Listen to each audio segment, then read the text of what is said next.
We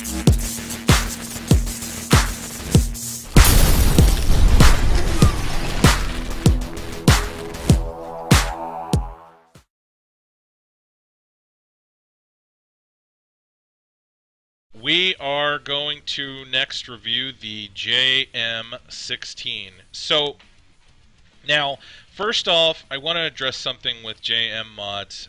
This is something that I've kind of seen happen over the last kind of month or two, where there's been kind of a lot of hate toward JM mods. So, because they did a number of price changes with the JM22. The JM16's been the same price the whole time, from what I understand, but the JM22 changed prices a couple times. And there was a reason for it, though. My understanding is the device originally was released so that they could, it was released at cost, so that they could get the device out, kind of build a name for themselves a little bit. They weren't making any money off of it. It was basically kind of a marketing investment so that they could get the name out a little bit. They increased the price, obviously, to start profiting from the mods, which makes sense. That's why you would do this. You become a mod maker so that you can do it for a living. And then there was another increase because they changed the machine shop because they weren't happy with the work that the machine shop they were using was doing, because these are made on a CNC. And that caused a price increase. And then there was a fourth price increase because they improved the quality of the materials that they were using. And I know for a fact that the original JM22 was a lower quality tube. It was a welded tube. Whereas the newer ones are using a higher quality grade, and they are not welded tubes, they're solid tubes. So I just wanted, excuse me, I think I have the hiccups. I just wanted to get that out there at the beginning of the review, because I think that there've been, I mean, maybe not a lot, but there's been some hate kind of directed at JM mods lately, and I don't think that that's fair. Because there is a legitimate reason for why the price has gone up, and it's not like the thing is exorbitantly expensive now. It's still a reasonably priced mod and in line with other mods of that quality on the market. So there that is. I just wanted to say that real quick. So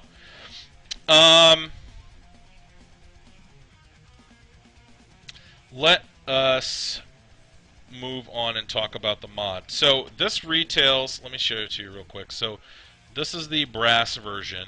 It's a kind of a patinaed brushed brass JM22. It retails for €100. 16 millimeter diameter, hence the name. 77.5 millimeter length. Takes 14,500 batteries. Brass top and button connection points. The spring, there is no current going through the spring, so obviously it's not going to affect the voltage. Typical voltage drops are going to be 0.09 to 0.14, so the performance on the device is very, very good. You can get it in stainless steel brushed, and they also have a limited edition brass. This is the brass one. And then there's two different style top caps. I got the flat one. As you can see, there's no air grooves in there as I rotate it, and then you can also get one that has air grooves and allow you to use something like, Cardo tanks or Penelopes or something along those lines that has the air traveling through the 510 connection points. So,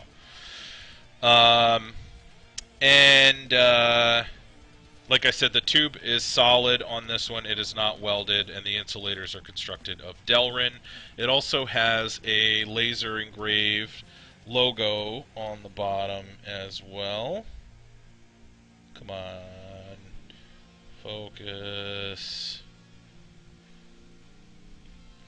Please. There it is. Alright, there you go. So you can see the laser engraved JM logo on the bottom. JSIC and Marek. So, that's what the JM stands for. So let's talk about this mod. Let me show you what it looks like under the, or inside the button real quick. And JM Mods is actually here in the chat room, so if you guys have any questions about the device, feel free to ask while he's here. So the inside of the button, as you can see, has that Delrin insulator where the battery sits, and then there is the brass button, or the brass connection point. It has a knurled lock ring on it as well. As you can see, very smooth threading on the lock ring, very smooth threading across the device. Screw that back in there. Nice and snug.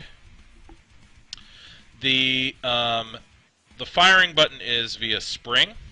This is actually one of my only complaints about the device.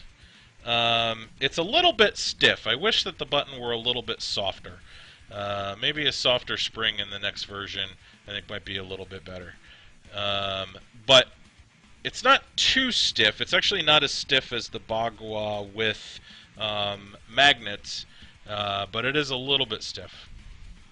So I haven't had any issues with, I know some people with some devices, if they're too stiff, they push on the button and they end up sliding the mod up in their hand. I haven't had a problem with that. So.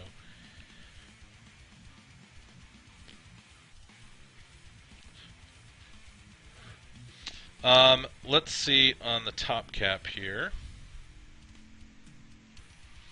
So the top cap has an adjustable positive pin so that you can adjust for battery rattle. Now the way that this works is you've got a brass threaded pin that basically you thread into the Delrin piece. First thing that you do is you would screw your Addy down all the way like I have here with my little mini micro, as you can see, and then you thread that pin in, and then you put the bolt on, and you can adjust the bolt that you see, or I'm sorry, the nut that you see on the bottom there, to get rid of battery rattle. Oh, come on, focus for me, will you?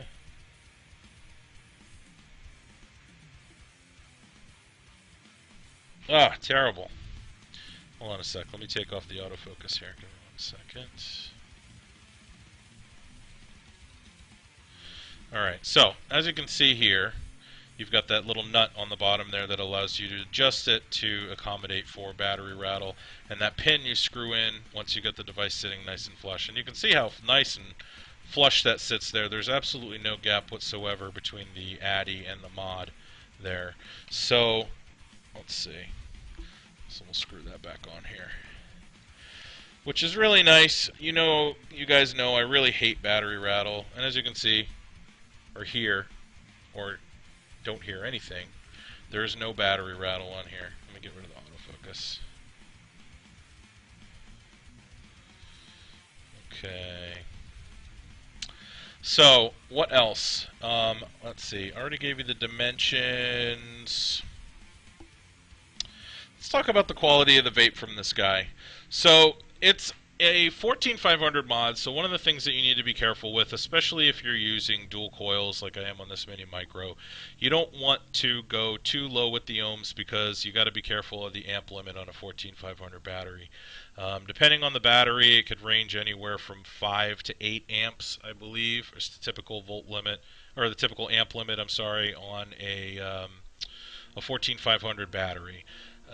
So you got to just, make sure that you do the calculations and, pay attention to the amp output before you go putting, like a 0.6 ohm dual coil or something on here.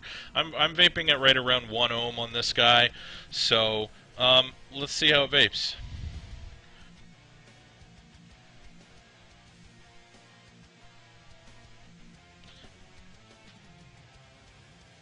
Now, of course, the flavor and vapor that I'm getting from this is fantastic. I'm using a mini micro on here, which, as you guys know, I've said before, this is the most flavorful, warm vape I've ever gotten off of a Genesis style atomizer. Come on, Frank, get down. So I'm cheating a little bit, but it's hitting just as hard as any other quality device that I've used this on. The Bagua, I've used this on top of some larger mechanical devices, 22 millimeter stuff, Caravella, Nemesis, Pulse, and it hits. I can't notice the difference between the performance across the board. It hits hard, works very well. Take another vape.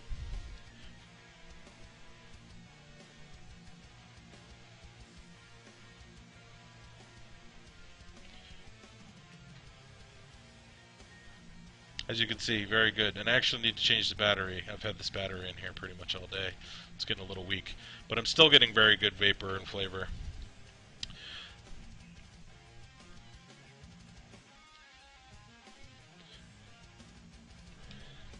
Alright, awesome. So, the performance of the device, fantastic. The threadings on it, super smooth. The design, I like the look. It's got I like the little grooves on the bottom. It's got a kind of a unique look, even though it's very simple. I think the logo looks nice. I think the knurling, they did a good job with the knurling on this, because one of the things that I don't like about the knurling on some devices and on some lock switches is the knurling on it isn't flush with the rest of the device. It actually sticks out a little bit. That is not the case with this one. It's actually flush, nice and smooth. So, hold on. Nope. Had to bust out the squirt bottle there. Um, like I said, the only complaint that I have about this guy is the switch is a little bit stiff. You could probably clip a little bit of the spring off if you wanted to. But that's it. Everything else about it is great. I think it's a really good quality 16 millimeter device. Like I said, like with any 14500 mod, you don't want to push the limits of your battery. So just be careful with what kind of coil you build on top of there. But it's a great stealth vape. It's very pocketable. It's nice and small. I mean, you can see. Just I'll hold it up in my hand here. My giant meat mitt. I can almost cover the whole thing with my hand, minus the drip tip, and that's with the mini micro on top. So it's very compact. Like I said, good pocket device, and it's well made, well built, and everything about it I really like. Like I said, threads are really clean, lock ring's real smooth, hits well, performs well. I think I don't love, actually, one other thing, I don't love the positive pin design on it, the nut and the screw. It's a little cumbersome to mess around with, but it's not too bad. I actually like it better on the 16 because you're only dealing with one battery size, so you don't have to switch out pins. So that makes it a little bit easier. So yeah, that's it. So overall, definitely recommend this device. I think it's a good device.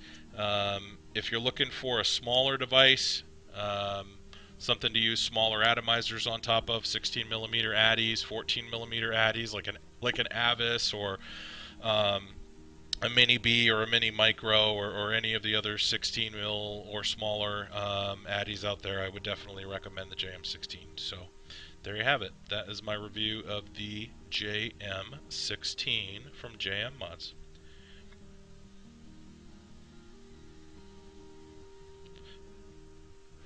Yes, actually, Chris, the GP PAPS telescope screw does fit in it. In fact, that's what I was using on the JM22 when I did the review of that one. I put the GP PAPS pin in there. So you can use that on there if you want to.